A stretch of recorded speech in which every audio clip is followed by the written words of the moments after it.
ਸਲਾਮ ਅਲੈਕੁਮ। ਇੱਕ ਭਾਈ ਨੇ ਸਵਾਲ ਕੀਤਾ ਸੀ ਕਿ ਭਾਈ ਤੁਸੀਂ ਹੋਰ ਵੀ ਮੁਲਕ 'ਚ ਮਸਲੇ ਨੇ, ਤੁਸੀਂ ਹਰ ਗੱਲ ਪੰਜਾਬੀ 'ਤੇ ਲਿਆ ਕੇ ਮੁਕਾਉਂਦੇ ਹੋ, ਨਿਜ਼ਾਮ ਬਦਲਣ ਦੀ ਗੱਲ ਕਰੋ।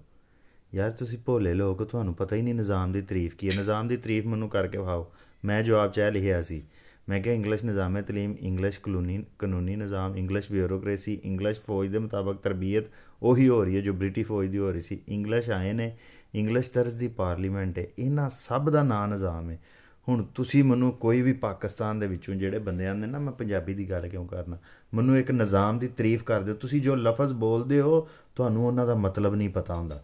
ਤੁਸੀਂ ਆਉਂਦੇ ਹੋ ਪਾਕਿਸਤਾਨ ਦਾ ਨਿਜ਼ਾਮ ਕਰਪਟ ਹੈ, ਮੈਂ ਤੁਹਾਡੇ ਕੋਲ ਪੁੱਛਣਾ ਉਹ ਨਿਜ਼ਾਮ ਕੀ ਹੈ, ਮੈਂ ਤੁਹਾਨੂੰ ਦੱਸਣਾ ਉਹ ਇਹ ਨਿਜ਼ਾਮ ਹੈ ਜਿਹੜਾ ਉੱਤੇ ਲਿਖੇ ਹੈ।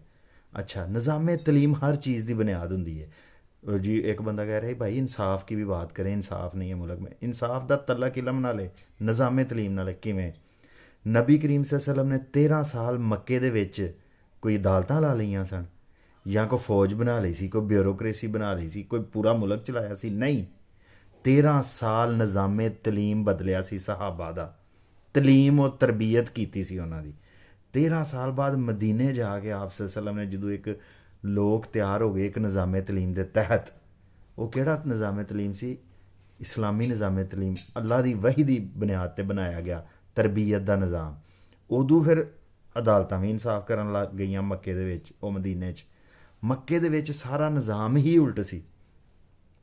यह हिसाब है पाकिस्तान च, जिन्नी देर तक बुनियाद हुंदा है निज़ाम तलीम, तलीमी निज़ाम ਤੁਹਾਨੂੰ ਗੁਲਾਮੀ ਸਹਾ ਰਿਹਾ, ਅਹਿਸਾਸੇ ਕਮਤਰੀ ਸਹਾ ਰਿਹਾ, ਅਹਿਸਾਸੇ ਜੁਰਮ ਸਹਾ ਰਿਹਾ, ਤੁਹਾਨੂੰ ਦੱਸ ਰਿਹਾ ਤੁਸੀਂ ਗਲਤ ਹੋ, ਤੁਸੀਂ ਨਹੀਂ ਠੀਕ ਹੋ ਸਕਦੇ। ਤੇ ਜਿੰਨੀ ਦੇਰ ਤੱਕ ਤੁਹਾਨੂੰ ਉਹ ਮੈਂ ਕੀ ਤੁਹਾਨੂੰ ਸਿਖਾਉਣਾ ਚਾਹ ਰਿਹਾ, ਮੈਂ ਚਾਹ ਰਿਹਾ ਕਿ ਅਸੀਂ ਨਾ ਗਲਤ ਹਾਂ, ਨਾ ਹੱਡ ਹਰਾਮ ਹਾਂ, ਨਾ ਅਸੀਂ ਚੋਰ ਹਾਂ, ਨਾ ਕਰਪਟ ਹਾਂ, ਨਾ ਲਟੇਰੇ ਹਾਂ। ਸਾਨੂੰ ਇਹ ਜਿਹੜਾ ਨਿਜ਼ਾਮ ਤਲੀਮ, ਇਹ ਜਿਹੜੀਆਂ 5-6 ਸ਼ੈਵਾਂ ਮੈਂ ਗਣਾਈਆਂ ਨੇ, ਇਹ ਸਾਨੂੰ ਸਭ ਕੁਝ ਕਰ ਰਿਹਾ। ਇਹਨੂੰ ਬਦਲੋ। ਸਭ ਤੋਂ ਉੱਤੇ ਇੰਗਲਿਸ਼ ਨਿਜ਼ਾਮ ਤਲੀਮ ਹੈ। ਜਿੰਨੀ ਦੇਰ ਤੱਕ ਤੁਸੀਂ ਇੰਗਲਿਸ਼ ਨਿਜ਼ਾਮ ਤਲੀਮ 'ਚੋਂ ਪੜ੍ਹ ਕੇ ਕਾਮਯਾਬ ਨਹੀਂ ਹੁੰਦੇ, ਤੁਸੀਂ ਬਿਊਰੋਕਰੇਸੀ 'ਚ ਨਹੀਂ ਜਾ ਸਕਦੇ। ਇੰਗਲਿਸ਼ ਦੇ ਵਿੱਚੋਂ ਤੁਸੀਂ ਨਹੀਂ ਜਾ ਸਕਦੇ, ਤੁਸੀਂ ਜੱਜ ਨਹੀਂ ਬਣ ਸਕਦੇ। ਇੰਗਲਿਸ਼ ਅੱਛੀ ਨਹੀਂ, ਫੌਜ 'ਚ ਨਹੀਂ ਜਾ ਸਕਦੇ। ਮਤਲਬ ਹਰ ਸ਼ੈ ਇੰਗਲਿਸ਼ ਨਾਲ ਜੁੜੀ ਹੈ, ਤਾਂ ਤੁਸੀਂ ਮੈਨੂੰ ਆਂਦੇ ਹੋ ਕਿ ਤੂੰ ਸਿਰਫ ਪੰਜਾਬੀ ਦੀ ਗੱਲ ਕਿਉਂ ਕਰਨਾ? ਹਰ ਸ਼ੈ ਪੰਜਾਬੀ ਨਾਲ ਜੋੜੋ। ਹਾਂ, ਪਾਕਿਸਤਾਨ ਦੇ ਵਿੱਚ ਨੌਕਰੀ ਵਾਸਤੇ ਪੰਜਾਬੀ ਜ਼ਰੂਰੀ ਕਰ ਦਿਓ।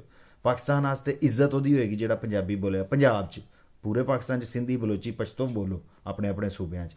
ਤੇ ਜੇ ਨਾ ਪਾਕਿਸਤਾਨ ਦਾ ਨਿਜ਼ਾਮ ਬਦਲਿਆ ਤਾਂ ਗੱਲ ਕਰਿਓ। ਤੁਸੀਂ ਹੁਣ ਮੈਨੂੰ ਦੱਸ ਦਿਓ ਯਾਰ ਕਿਵੇਂ ਬਦਲਣਾ।